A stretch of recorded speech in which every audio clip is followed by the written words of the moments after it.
Welcome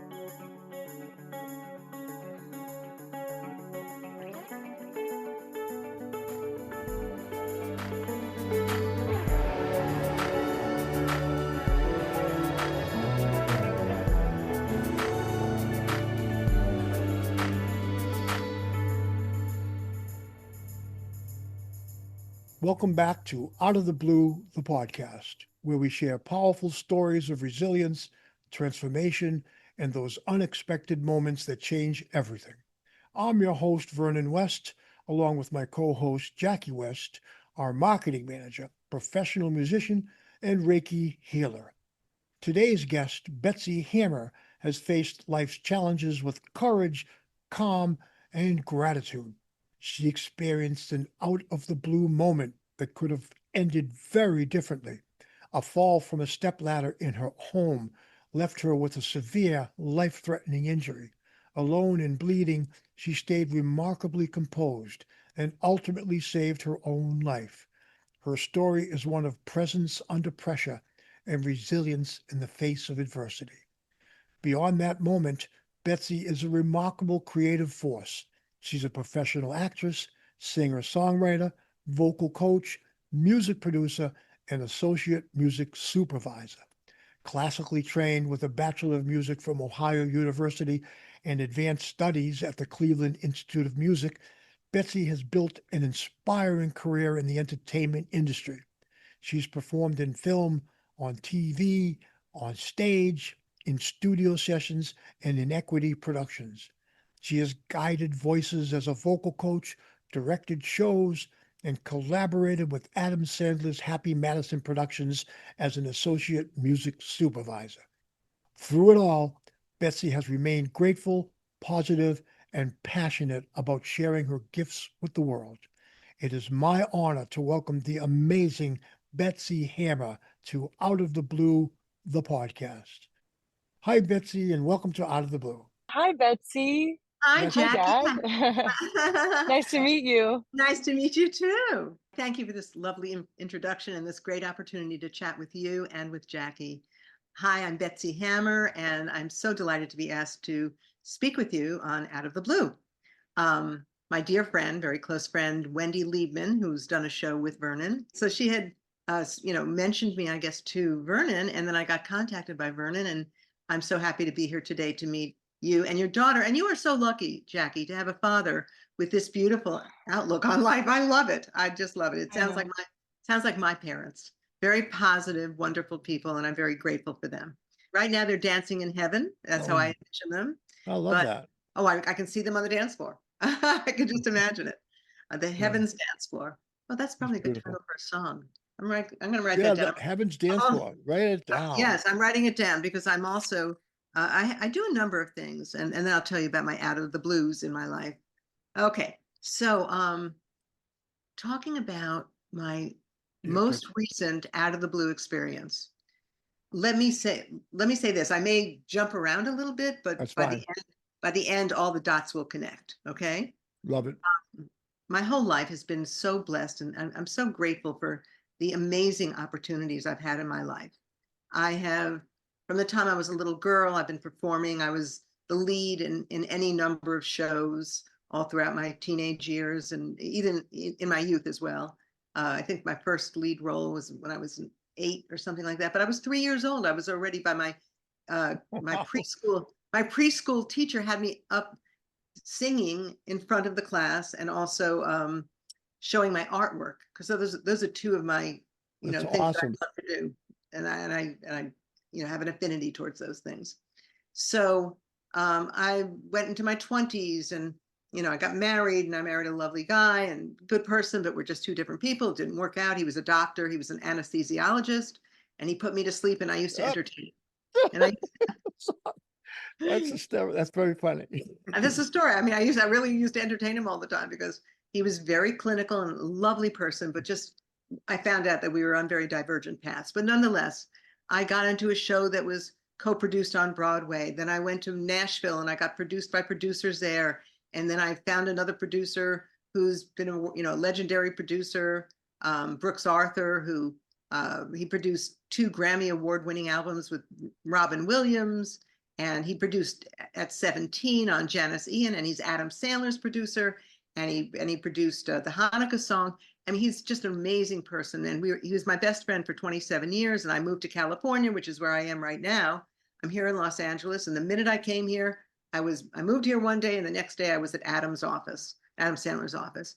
Just a great, great man, Adam. He just very, very cool guy. Jackie, myself, my wife, and I think our two other children, Vernon and Samantha, we ran into Adam when we were out in California. We went we were on Rodeo Drive looking at all the stores and stuff, and we hopped in an elevator to get to our car or something.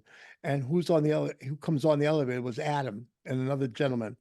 And I had just played in New Hampshire, where he's from. Right. And we played a nightclub, and he had just been there.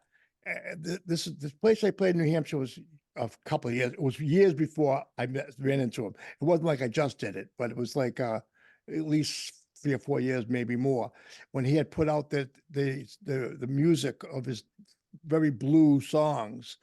He had a great album, and it was hysterical. And when we were always playing in a truck on the way to gigs.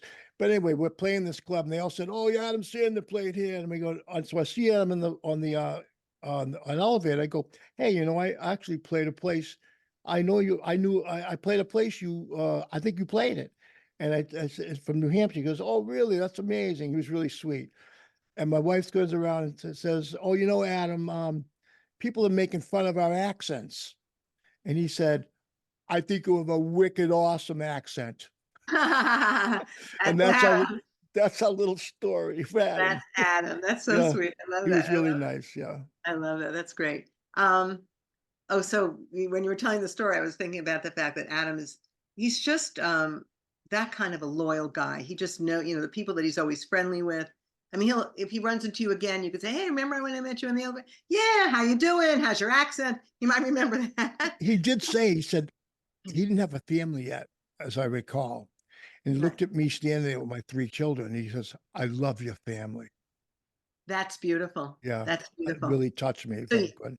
So anyway, getting back to, what led up to this recent out of the blue experience, because I've had them throughout my life. I feel my life is out of the blue. And I feel that most of our lives are probably out of the blue, but we just don't always know it. We don't always. Yeah, I think about that all the time. I agree, 100%. So anyway, so back to now I'm in Los Angeles, and everything went great. Adam immediately picked me to be in his movie, Adam Sandler's 8 Crazy Nights. I played the dubious role of the phone sex lady, but distinction, but it still happened. Exactly, but I'm grateful that I have a role in that. And then I sang a whole, but I coached all the kids who sang the Hanukkah song Part 3, and I sang 9 layers for the Hanukkah song Part 3. So a lot of beautiful things happened. Okay, and then an out of the blue experience. I get a phone call one day from the office about 4 years ago, and they said, "Has casting called you yet?" And I said, "No, they haven't." "Well, Adam wants you to sing in his next movie." I said, "Okay, great." So they flew me to Boston. I played the role of the funeral singer in Hubie Halloween. This is just one of the many out of the blue things that happened. Well, the thing that happened out of the blue in January of this year, and this is the reason we're talking. I just want to let you see that so many lovely things have happened, things that I'm so grateful for. I've been so privileged to have these opportunities and grateful for every single opportunity. Mm-hmm. I was in my kitchen. I was on a 4-step stepladder. I was preparing. It was a Thursday night, and I was preparing for a dinner with some friends. I was going to take out my good china plates, because I had ordered from Kansas City Steaks beef Wellington. I was like, "This is going to be a good dinner." Yeah, beef Wellington good already. Beef Wellington with Béarnaise sauce, and I'm going to make some mashed potatoes and whatever other things. So I'm coming down the ladder, and my right foot missed the bottom step, threw me off balance. I go crashing onto my hardwood floor. Ouch. And I'm in excruciating pain. I mean, pain that I have not ever felt before or since. And my first thought, one of your questions, I think that you had shared some thoughts that you might want to explore for our our chat today. How did I first react to it? Yeah.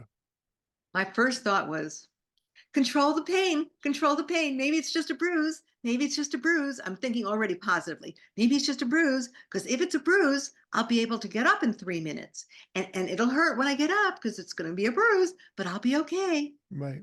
So I'm thinking, it's going to be okay. It's going to be okay. And I don't know why this makes me laugh every time, because it's not really laugh worthy, but I'm lying there in all this pain, controlling the pain, and I look over to my right hand, which I don't know if you can see, I've got like a little brace on right now. Yep. The porcelain china dishes had broken, and one of the shards cut my wrist, and I'm bleeding out on my right hand. So I'm lying there on the ground, I can't move, and I'm bleeding, and I go, oh, and I'm bleeding out too. This is not good. I need some help. That's all I thought was, I need help. So my phone was up on a ledge. I'm down on the ground. And I said, I've got to get that phone. Talk about adrenaline. You know how they say adrenaline will help you lift a car if you need to lift it to help some, people with adrenaline have just done amazing feats. I somehow got up on my knees, put my arm on one of my chairs in my dining area, put my hand on the ledge of the counter, and I reach for the phone, and I get the phone. And I'm thinking, thank you, God, thank you.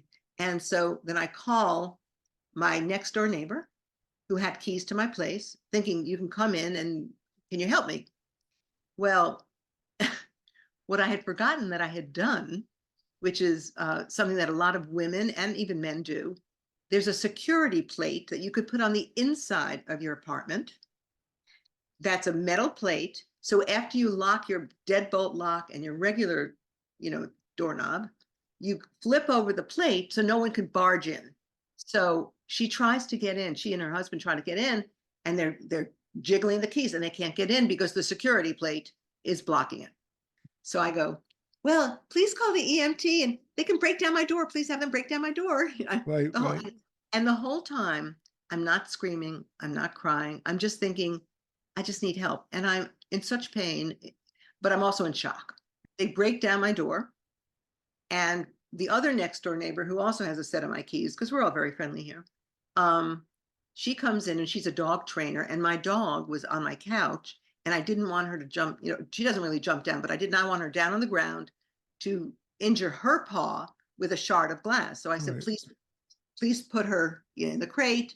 And the woman said to me afterwards, she said, you were white and you had perspiration. Your face was like totally white. She said, but you were like totally in control, just talking to us like I'm talking to you right now. And so those are my reactions. I thought to myself, it's not going to do me any good to cry about anything. It's like I have to help myself, right? I get that. Yeah. So because I was so composed, they did not give me any medication. They thought, oh, it's probably just a bruise. Literally, if I showed you, I'm not going to show you a picture of my hip, but I'm telling you, if you look at one hip, when they took the x-rays of me, when I finally got to the hospital, you see the beautiful, my left leg, you see the socket, you see the joint. Beautiful, yeah, a normal hip, normal. And then you look at the right hip, and it's hanging by a thread. A thread, the whole thing, everything shattered. Oh. So they get me on the gurney. They put me into this ambulance by myself. Nobody rode with me for some reason. I don't know. I didn't ask them to ride with me. They're busy in their own lives, but they were there for me to open, try to help open the door. And I'm on the gurney, and it's going back and forth, and it's going over every speed bump and every pothole. And I'm going, okay, I'll be okay. Yeah. Just praying, just hanging in there. We get to the hospital. And in my life, I've never seen or heard of anything like this, because I was married many years to the physician. There's always been an ER doctor in the ER room. There was no doctor. There was a PA who was busy with some other people. 3 hours later, as I'm lying there, he finally comes, determines that I'm, they did wind up a few minutes before that slipping an x-ray under me, and they took the x-ray of my hand and my hip. Well, he finally says, yeah, you've shattered your hip. Yeah, we're going to give you medication. They give me morphine. Oh boy. It doesn't work. I'm with you on that. Yeah, it's such a state of shock. It doesn't work. It doesn't work. Then they gave me as God is my witness, 4 rounds of Dilaudid, which is another type of medication. You might have heard of it. They did that on me too. Oh my God, you can totally relate. So on the 4th round, the pain went from a 10 level to about an 8 level. Yeah. And I said to myself inwardly, I said, oh, eventually a drug is going to help me. Eventually the drugs are going to work. So I was, it calmed me down. I mean, I wasn't carrying on, but internally I was like, when am I going to get relief? When am I going to get relief? I'm thinking that. Pain like that is devastating. It Oh really my is. God. Well, the good news is my sister, who's my best friend now, she and I were on the FaceTime talking to one another, and she said to me, I'm coming out for a week to help you. And she literally got there Tuesday. Now they did the accident was on a Thursday. They were supposed to do surgery on Friday. I got bumped off the surgery schedule because there was somebody with a heart attack, something like that. Yeah. Or somebody had, a car accident, whatever it is. Yeah. A hip surgery can wait. Right. Then they put me on the surgery schedule for Saturday. They bumped me again for Saturday. Then they put me on the surgery schedule for 8 o'clock Sunday morning. I get bumped from that. And at this point, my sister and I are, we're back and constantly talking on the phone whenever we can. And she says, who do I have to talk to get this to happen for you? This is crazy already. But the good news is at around 3:30 on Sunday, somebody came to get me, took me down to surgery. And I will tell you, and this, you being a singer, Jackie, I found that singing throughout this experience was so helpful, so therapeutic. I would just occasionally hum something or sing something, and I sang my whole way down to the surgery area. I have a song that I co-wrote called Take It Away, and it has to do with taking away the pain.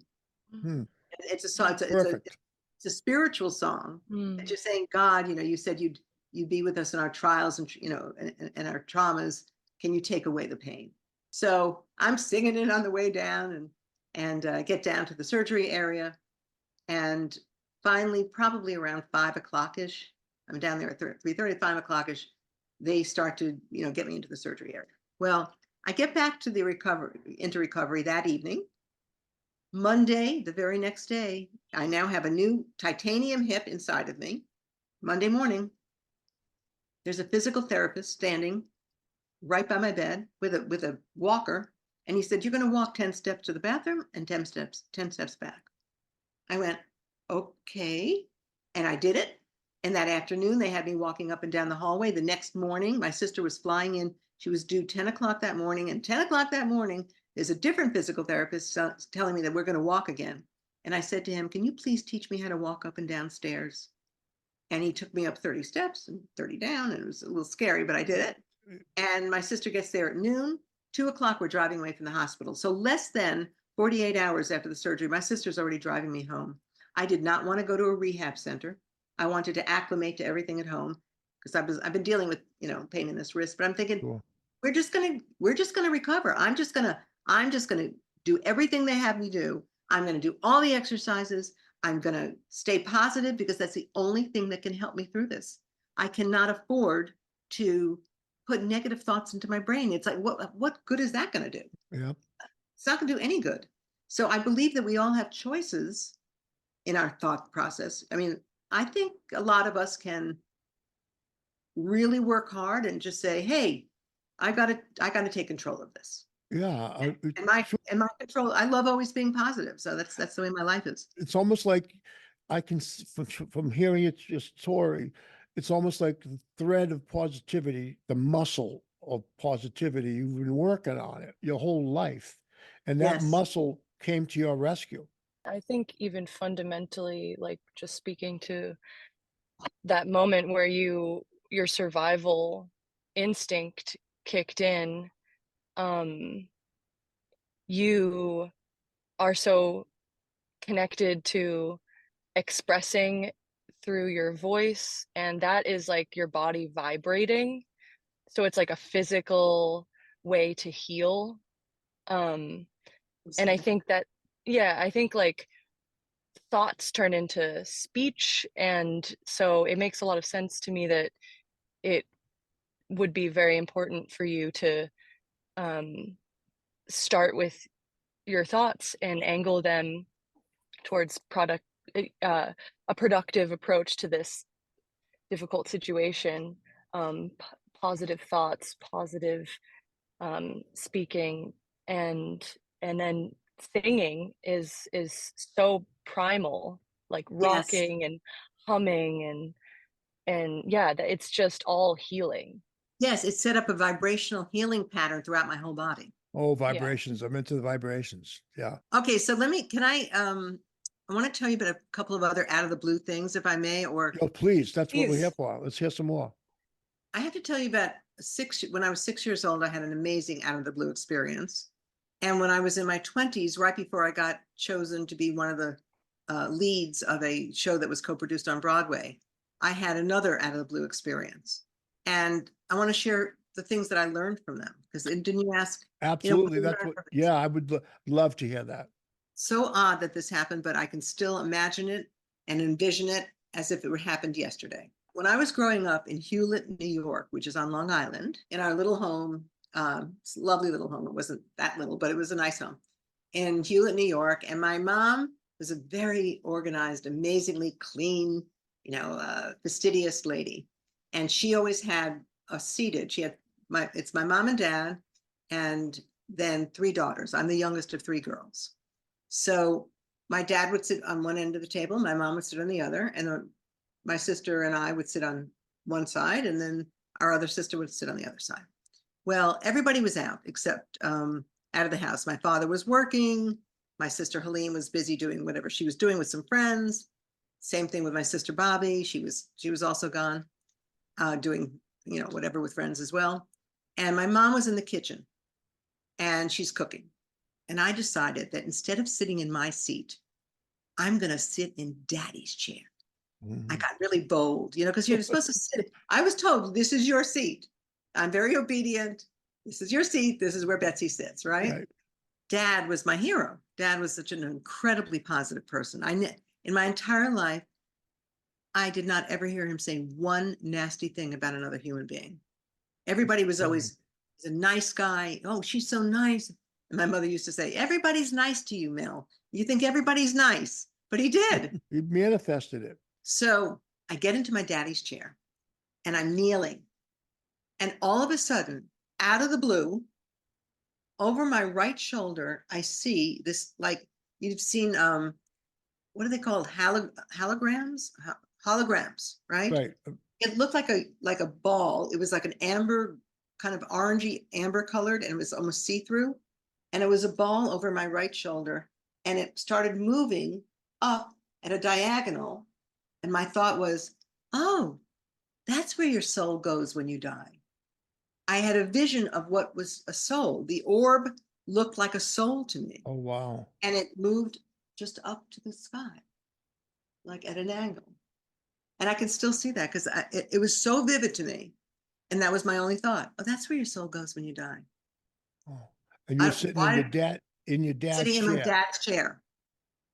And he was my greatest positive inspirational influence. In fact, the word root, spire, when you respire, when you inspire, spirit, it has to do with the breath of life. Oh, aspire. You aspire, yes.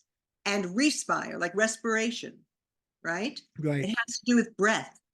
And Definitely. inspiration, the spirit comes in when you're inspired. Inspiration. I was inspired by my father. He always inspired me. So somehow or other, sitting in his chair, I got some type of communication. Maybe it's from my father, maybe it was from God. I don't know what it was No, from. was he not with you at the time? No, he was working. He was working. Oh, That's he so was alive though. Oh, yes. This is when I was 6 years old. Right. I figured. He died when I was in my 40s. So I wonder if there maybe that was you would maybe seeing the soul of another. I feel that the ancestors we stand on the shoulders of our ancestors. I mean, let's Yes. face it.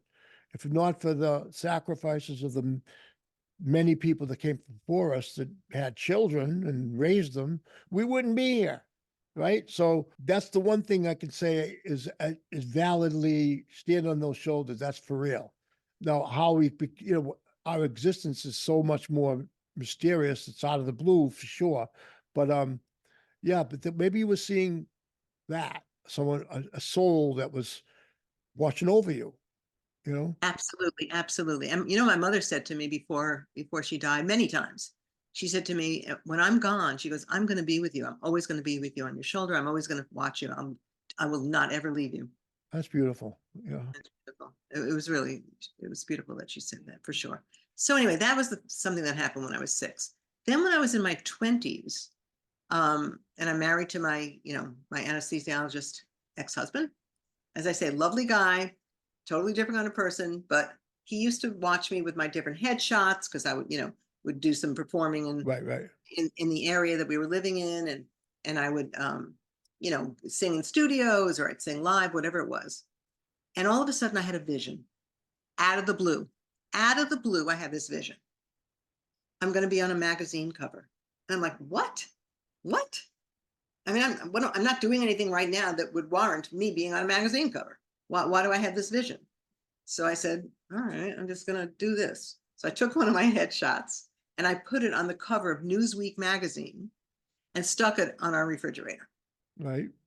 And he looked like, what's that? I said, I don't know. I just imagined that I'd be on a magazine cover. Right. Okay, honey. Okay, honey, whatever. So months later, the producer that I was working with at the time calls me up out of the blue and says, you need to call the Playhouse Square Foundation, because we were living in the Cleveland area at the time. He said, you got to call them because there's a show coming here from Broadway and they're going to be auditioning people. You should get the breakdown. You take a look. So I call them up and they send me the breakdown. And it was a show called Pump Boys and Dinettes. 2 Dinettes, an older sister and a younger sister, and 4 pump boys who were gas station attendants. Right. I look at the 6 players and I look at what they described each role being. And Prudy Cup was the sweet younger sister.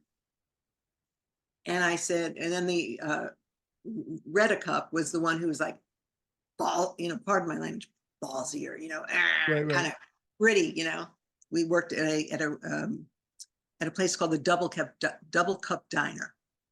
And she was the over sister and she was overbearing and she, and I thought, I'm going to get one of those roles. I don't know. I'm probably Prudy. I'm going to get it. I just knew it.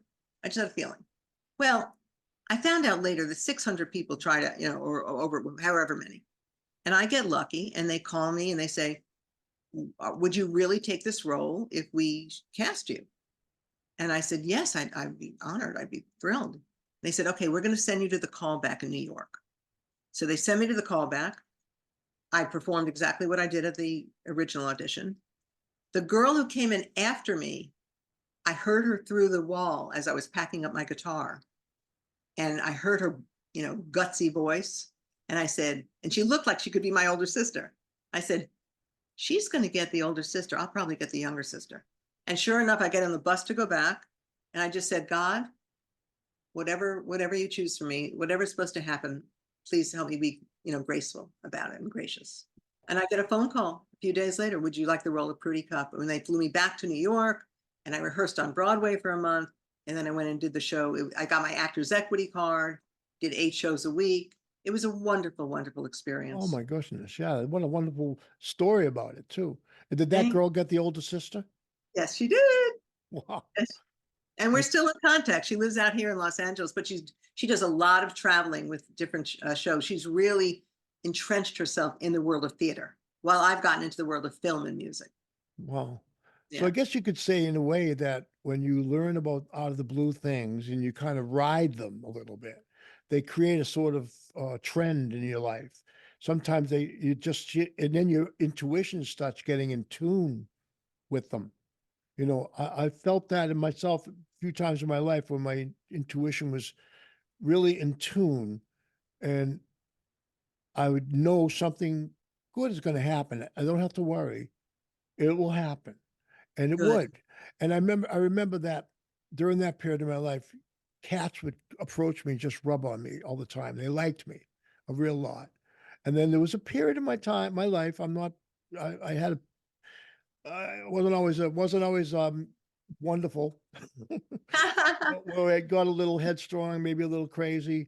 Maybe I drank a little bit. I'm not a drinker, but I think a couple of years of my life I did. And during that period of time, I noticed the cats stayed away from me. I was thinking like, what are they trying to tell me? And I started to realize that they were Wow. saying, "Get back in tune, Dad, buddy. You're losing us." And I did, and they started Wow. being nice to me again. Cats Wow. really showed me that. I'm not lying. That's the real truth. No, no, I believe you. I believe you. And as you're talking about that, it's reminding me of another, probably the most phenomenal out of the blue experience I've ever had spiritually. Okay. For a while, I just kept studying, I was reading the what they call the Hebrew Bible, which are the Old Testament, and then the New Testament with the words of Jesus and his followers and everything. I was just reading the whole thing. I just want to know what people are thinking, because I love learning, love learning, love learning. So I took a course called Religions of the World. So I was studying about Buddhism, and I was studying about Sikhism and Islam, and all the different things. I just wanted to learn the way, the Taoists and so forth, whatever. But I was specifically centered in on the Torah and the New Testament. And one night, while I was in Georgia, because my sister lives there, and she and her husband had 2 children, I was babysitting the kids, and Benji was 3 and Jeannie was 1, son and daughter. And I was, they're asleep, they're in their beds, right? And I'm in the den, and I'm watching this spiritual movie, just starring Jennifer Jones, this old time. Oh, I think I remember her. I know who that is. Yeah. And at the very end, I'm the kind of person who, when I see somebody's dream come true, whether it's in real life or whether it's on the screen, Right. I shed a little tear or two, because I'm happy for them. It makes me so happy when people's dreams come true, right? Well, she finally sees the Mother Mary at the end. She wanted to always see the Mother Mary again, because she had seen her when she was a 10-year-old girl. She led a hard life. She became a nun. And finally, as she's on her deathbed, the Mother Mary comes to her. And I'm so happy for her, and a little tear comes out. Okay, that's fine. Well, I stand up. I take the remote. I turn off the TV. I stand up. I start to fold the Afghan that was on my knees, and covering me because it was a little chilly. And all of a sudden, I start to, it wasn't hyperventilation. It was like a gasping, like an abdominal contraction. And I'm going to try to approximate what it sounded like, but it was so much more weird sounding and so much stronger than what I'm just going to show you. It was like this weird sound is coming out of me. And I'm thinking to myself in my brain, what is this? What is this? What is it? But I'm not saying that out loud. The kids are down the hallway. I'm not going to be talking out loud. What is this? I'm thinking, what is this? What is this? And it took me around, 35, 40 seconds to just take myself from a crescendo. It was like a really loud noise to decrescendo down to, okay, stop, stop doing this. And in addition to that noise, tears were pouring out of my eyes. Not the little tiny tears from when I watched the movie and saw her achieve her dream. It was all of a sudden this horribly weird sounding, animalistic, almost like if you can imagine a wild boar in the jungle making screeching sounds, and then tears pouring down my face. So it was like this loud, and then I got it down to, okay, calm down. So I thought myself down. I made myself intellectually. I kept saying, what's going on? What's going on? Settle down, stop this. What is this? What is it? And I calmed myself, and I stopped crying. It's like, oh my God, what's going on? And I finished folding the Afghan, and I put it under the TV stand, and I'm fine. And I walk down the hallway, and I check in on Benji. He's doing fine in his room. And I go to the restroom to, brush my teeth and get ready for bed, wash my face. Everything's fine. I'm no longer crying like I was doing that weird thing in the den. And then I go down to the last room, which is where Jeannie and I slept. She's in her crib, and I'm in a little twin bed. Right. Same exact boar-like sound. This thing starts coming over me again, and I'm again pouring out. My tears are pouring out. That sound's coming out of you. It's coming out of me. It's coming okay. out of me. You're having a physical reaction of some kind. Yes. And the tears are streaming down my face. And again, so it just had happened in the den. Then I I calmed myself down. It wasn't happening anymore.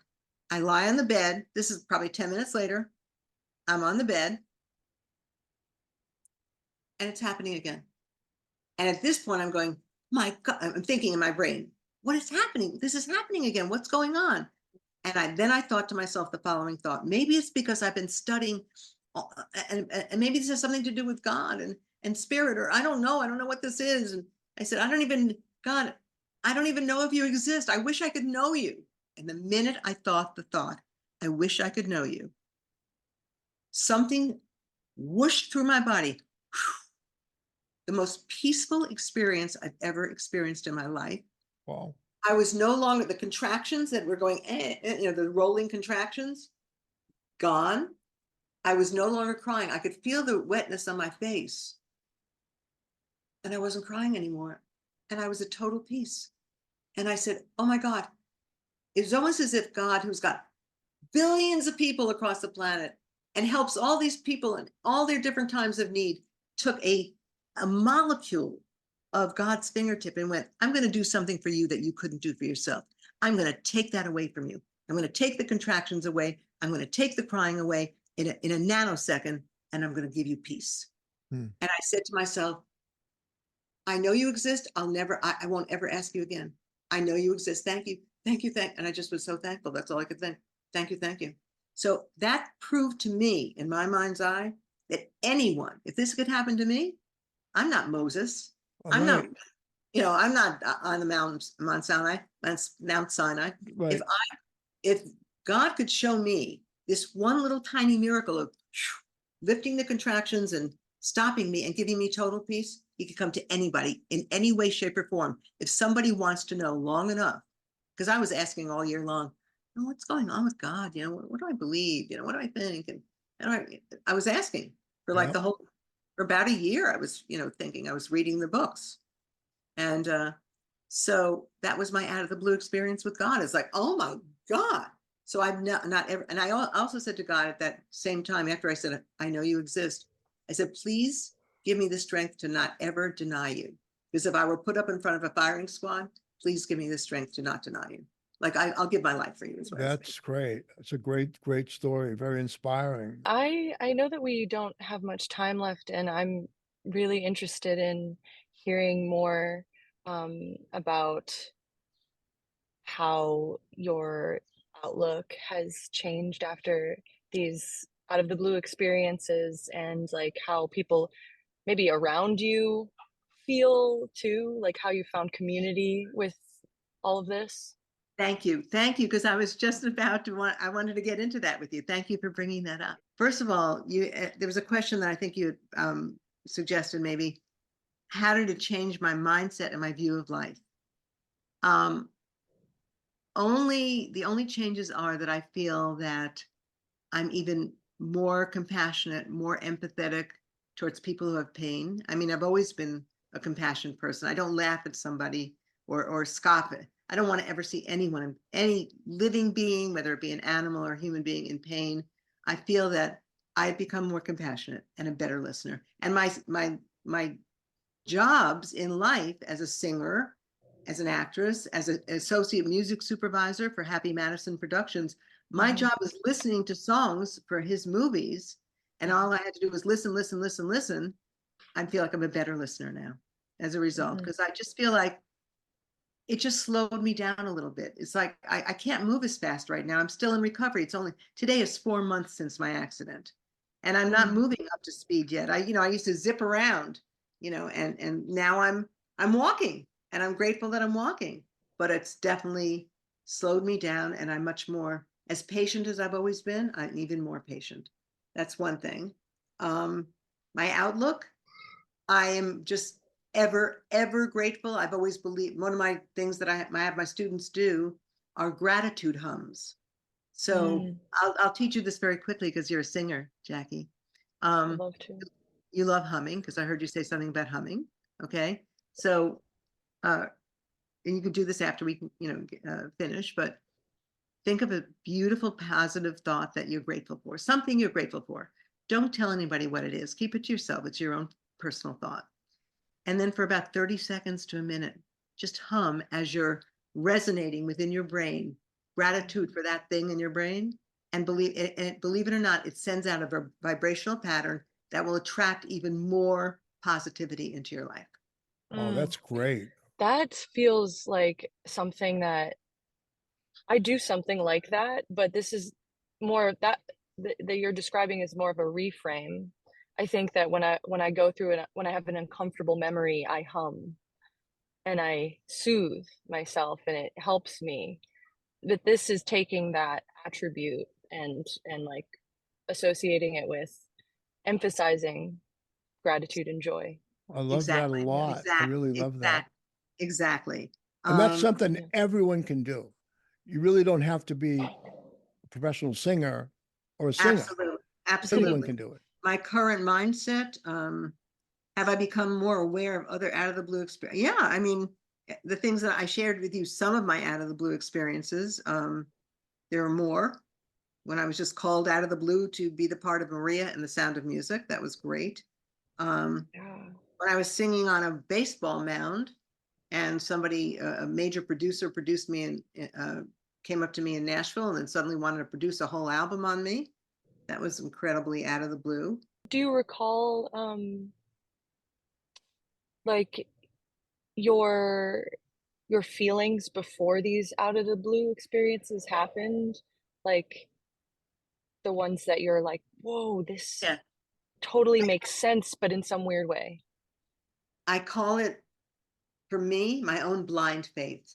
I have this feeling prior to these things happening that good things are going to happen. I don't know why, and I don't know where, and I don't know how, but I'm just going to be, I'm going to be grateful and I'm going to be faithful and something great's going to happen.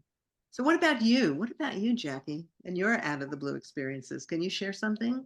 I guess out of the blue would essentially one thing I can think about is getting into singing jazz. Well, actually, I could probably just say like really getting into music. I know my dad's a musician, but when I was growing up, I felt really scared and sad and that it wasn't really possible for me to do it because I actually never made any of the school things. I always tried out for school plays and musical theater and singing the Star Spangled Banner, and I would always become like understudy or something. So I was like, okay, that's my thing. Like I don't make it, you know? And but then a part of me was like, doesn't matter. Like you love it. Like so now it's really pure. There was something that was like, yeah, you know what? You're just actually building a little muscle here. So that stayed with me like when I was little. But then I kind of like got into art and writing and then somewhere in my 20s I was like, I'm missing something. Like I need to be louder. Like I actually need audibility as part of my expression. And Good. I read this book about John Coltrane. I didn't even listen to John Coltrane. I just read a book about him. And I got so excited by improvising and how people learn from each other and you discover music in you with instruments and singing and I just that started my whole like I started going to jazz clubs and learning standards and I felt like this is a community thing. So I feel purposeful in the world being a part of a community and also I have a role in that in music and I started there. That's beautiful. That's beautiful. Thank you for sharing. Yeah, really. Yeah, thank you for asking. Something's coming up. Like I feel like this out of the blue experience, talking about things that are out of the blue, which is essentially life unraveling in front of us, and our flexibility. It's talking about our flexibility with that. I think it's very much pointing out that we have a dedicated relationship to ourselves and we can meet ourselves in experiencing pain and getting dark and also looking at that darkness and saying you contribute to my beauty because you know what's a painting without some dark paint, you know, Right. You need the Right. you got to have contrast. all of it. Exactly. Exactly. We want to, at least personally, I can only speak for myself, but walking in the light, walking with goodness and love and kindness and all the things that I personally value is the Yes. most important thing. But yes, things happen. This was a dark moment of something that happened in my life, but yet it's past. I'm moving on. It's just part of life. Yeah. If we were supposed to go through life without any pain, we would not have come out of our mother's wombs screaming. Right. Yeah. And you have to admit, out of the blue It's stuff true. makes us, we improve. It improves us. I think of the how you put a stone in a rock tumbler and that polishes it to gem-like beauty. Well, how does it do that? It has to rough it up a little bit, right? It has to scrub it. So that's kind of what we're doing. We're going through life and out of the blue things. See, I know you said what you thought, and I think I agree with that. And I think that is primarily why I'm so drawn to this phenomenon. I think that everybody experiences it, but the people who are doing the best things with it are sort of the shamans of out of the blue. And that's Mm. why, Betsy, you're so ideal person to have on the show, because your Thank, life has been like polishing the stone the whole time. thank And you. I don't know. It's the way I've been practicing my entire life. yep, My mother used to. My mother was an amazing woman. She and I sang together every day of our lives.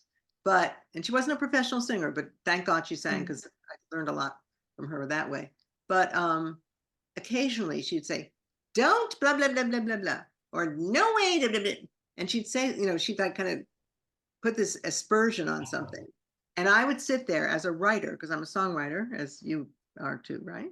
Both of you are. And I'd rewrite the script inside my head. I didn't answer her back because I didn't want to be rude to my mother.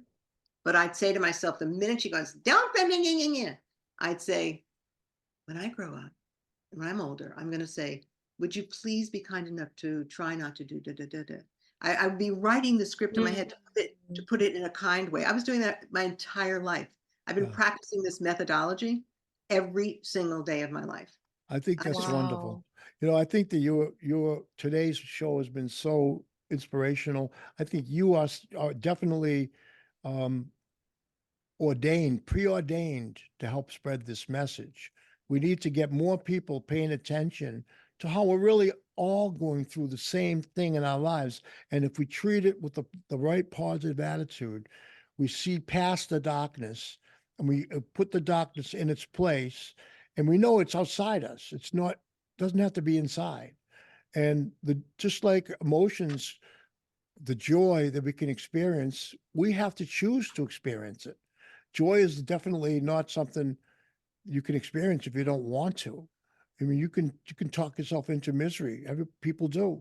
And I think that the best thing I've learned from this out of the blue phenomenon is that there are people like you, Betsy, who do this and know how to do it well, and are, I would say, like a shaman, like a priestess of it. You do it so well that it's inspirational. I knew that the minute I spoke to you. You are definitely a wonderful person that I'm so grateful to have met and to have been enjoyed your presence on our show.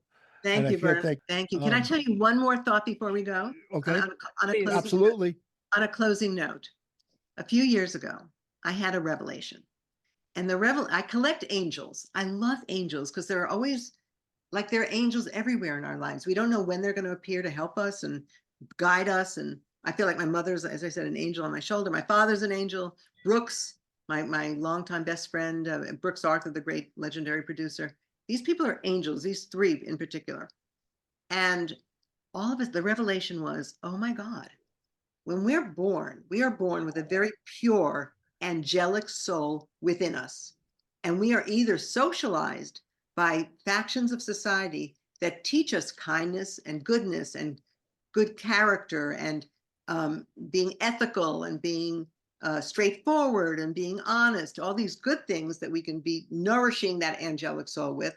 Or if they're on a divergent path and they're taught hatred and bigotry and prejudice, these angelic souls get squashed by these hateful thoughts. But we have these angelic souls that we're born with. So if you just try to keep nourishing and feeding the angelic soul, it will grow. It will grow. Even if there are people who have been terrible bigots who have learned, their lives have turned around because they were fed beauty and positivity and joy. You know what? Everybody has the right to exist. Let's just all coexist with one another. If someone doesn't believe what you believe, let them live in their home. As long as they're not hurting you and you're not hurting them, just coexist. That's Live. it. I think that we cannot close on a better note. And that is probably the best, highest note we could hit, because it really is what this whole purpose of this show is for, is to remind people that we're all beautiful and something beautiful about every single person. Thank you, everybody. We're going to end it here. Talk to you next time on Out of the Blue. I'm Vernon. This is Jackie, and we have our special guest, Betsy Hammer. So please, betsyhammer.com. And of course, you can always send any questions, or if you'd like to be on Out of the Blue, please send me an email, drop me a message. We're open to everybody that has a wonderful experience they want to share. Thank you so much for joining us on Out of the Blue.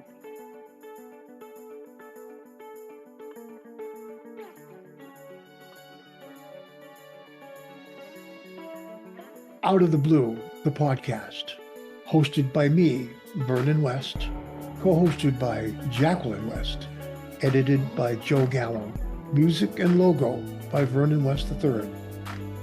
Have an Out of the Blue story of your own you'd like to share? Reach us at info@outoftheblue-thepodcast.org. Subscribe to Out of the Blue on Apple Podcasts, Spotify, or wherever you get your podcasts, and on our website, outoftheblue-thepodcast.org. You can also check us out on Patreon for exclusive content.